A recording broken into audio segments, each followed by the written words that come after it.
Beach shocks ఏర్పాటుపై కూటమి నేతలు వైసీపీ నేతల మధ్య డైలాగ్ వార్ నడుస్తోంది. వైసీపీ నేత కేకే రాజు కామెంట్స్ కి స్ట్రాంగ్ కౌంటర్ ఇచ్చారు Vizag south MLA Vamsikrishna Srinivas. Beach shacks ఏర్పాటుతో ప్రపంచమే విశాఖ వైపు చూస్తోంది అన్నారు. అసలు కేకే రాజు ఏమన్నారు, వంశీకృష్ణ ఇచ్చిన కౌంటర్ ఏంటో చూద్దాం. తీర ప్రాంతానికి ఆనుకున్న 12 జిల్లాల్లోని కూడా బీచ్ల్లో బీచ్ షాక్స్ పేరుతో ఉదయం 10 గంటల నుంచి రాత్రి 8 గంటల వరకు కూడా విచ్చలవిడిగా మద్యాన్ని అమ్ముతారంట.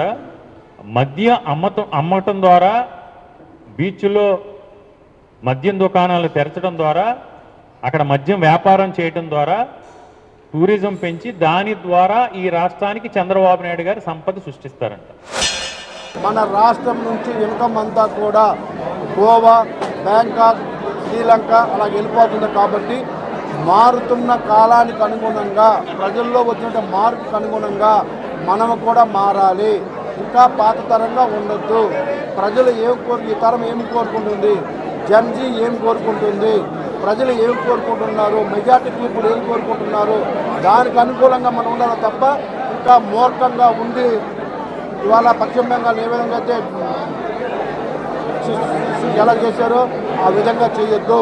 మన విశాఖపట్నం ప్రజలు, మన రాష్ట్ర ప్రజలు అందరూ కూడా అటు గోవా, బ్యాంకాక్ లేకపోతే వియత్నాం వెళ్ళే పరిస్థితులు ఉన్నాయి. కాబట్టి అలా కాకుండా ప్రపంచం అంతా కూడా విశాఖపట్నం వైపు చూసే విధంగా బీచ్ అభివృద్ధి జరగాలని విశాఖపట్నం ప్రజలు కోరుకుంటున్నారు.